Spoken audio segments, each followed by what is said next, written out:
Hey everybody, so it's been 2 days since I had my right distal bicep tendon surgery done, and thought I'd take some time to kind of explain to you from the moment of injury to pretty much the end of the whole process, what you can kind of expect, as well as some of the differences that I noticed between my left and my right injury, because there were, quite a few. So when I injured my left bicep 8 months ago, I went to the ER, which was pretty much a waste of time. All they did was give me a sling, tell me they thought it was ruptured, and some Tylenol, and put a referral in for the ortho surgeon. Then, I talked to the ortho.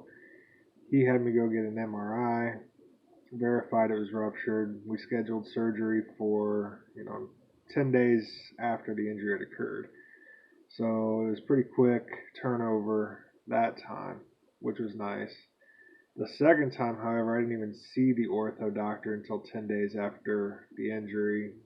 Had to get an MRI the next day, and it was 17 days post injury before I got the surgery. Generally, with a rupture on the bicep tendon, you want to get surgery as soon as you can, because the longer you wait, I think like 3 to 4 weeks is kind of that point where it becomes a little bit more difficult. After 4 weeks, it's not really viable. The tendon loses a lot of life because it's not attached to anything. The bicep is contracted that whole time. So a lot of times not really able to proceed after you hit that 4 week mark. So I was cutting it pretty close the second time. So when you go in for surgery, what they'll do is give you an IV, and then they'll give you a mild sedation, and a doctor will come in and numb the entire arm. Basically, they do a nerve block. Now, with my first surgery, the nerve block was excellent. I didn't feel a single thing in my arm for the first 3 or 4 days. So by the time the nerve block wore off,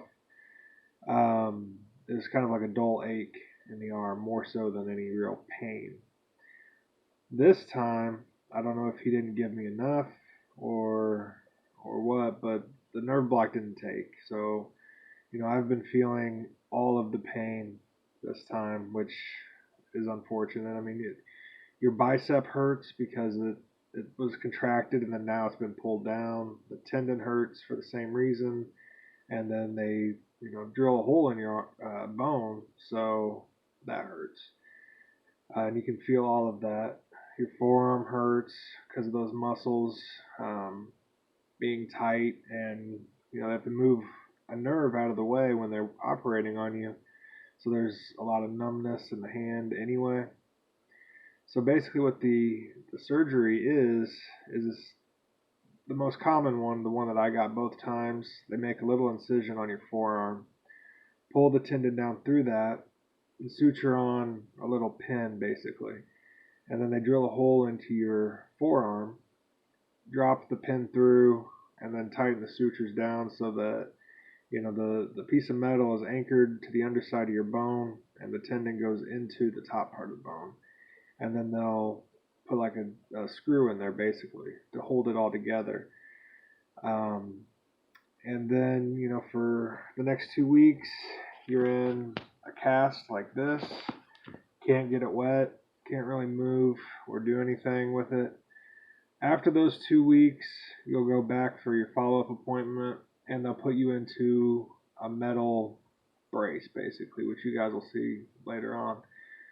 And when they take you out of your cast, they ask you to straighten your arm as far as you can until you feel, the tendons start to stretch. And that's where you're locked in at. And every week, you're supposed to increase by 10 degrees. So let's say you can only straighten your arm 45 degrees. They'll lock you in at that, and then throughout the week, you'll drop it down to 35 degrees or something like that. And with your good hand, you help that arm move to that straight position, the further position from 45 to 35 degrees, for example, and you hold it there for a couple seconds.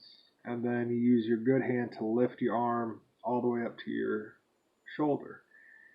So you're not using your injured arm for any of that, right? The idea is to get the tendon to stretch a little bit, and get some mobility back in the arm. But you really don't want to flex your bicep or anything like that at this point. You still want to take it really easy. Um, you really don't want to hold anything heavier than like a coffee mug, so less than 5 pounds, less than 2 pounds probably. Um, and then at this point, you'll also probably start occupational therapy or physical therapy, and we'll get more into that later on once I, start going through that process. But it's mostly just breaking up scar tissue, getting range of motion back, building up your grip strength, because believe it or not, you actually lose a lot of grip strength from the recovery process. Um, so that's kind of the gist of it. The surgery lasts about an hour, and then they'll keep you for an hour to two to monitor you after surgery, make sure everything's going good. And it's it hurts, but it's more of like a really dull ache than it is pain. Even when I ruptured the bicep, there wasn't a whole lot of pain. It was still very just dull. Um, so make sure that when you go in, if you get a nerve block, that it does what it's supposed to do. Because this time around, it's a lot more painful just because the nerve block didn't take. Um, and also consider whether surgery is right for you. For me, I'm an athlete. I'm competing in sports. I'm only 33 years old, so I'm pretty young. I've got 3 kids. The oldest one's only 5. And they like to be picked up and thrown around and things like that. So for me, it made a lot of sense to fix the bicep, especially on my dominant arm. Losing 30% strength on supination and pronation, not really a big deal. I can turn a doorknob with my left hand. I can use a power tool if I need to.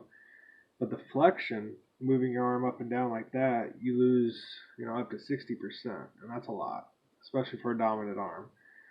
So, if you're fairly young, like if you're under 60, if you're fairly active or your job requires you to, be pretty physical, then you're probably going to want to get the surgery just to maintain, high level of function.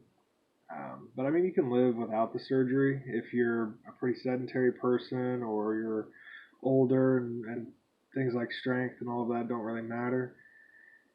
So that's kind of a brief overview of everything you can expect from, the time of injury to recovery. If you feel like you've ruptured your bicep, you'll probably know because it sounds like a rubber band snapping on a piece of wood, and then your bicep rolls up into your shoulder, and so when you flex, like you can see, it's that bicep is attached down by the elbow.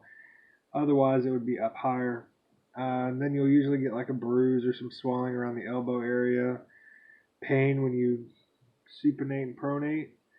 So, if you have that going on, good chance you at least have a partial rupture, if not a full rupture. And then, the doctor will order the MRI to verify, schedule surgery as soon as they can, and yeah, then you're off and running. Then it's all about the recovery.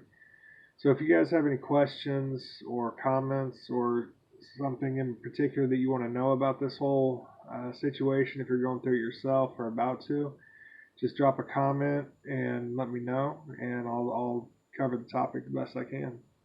All right, I'll catch you guys on the next one. Thanks.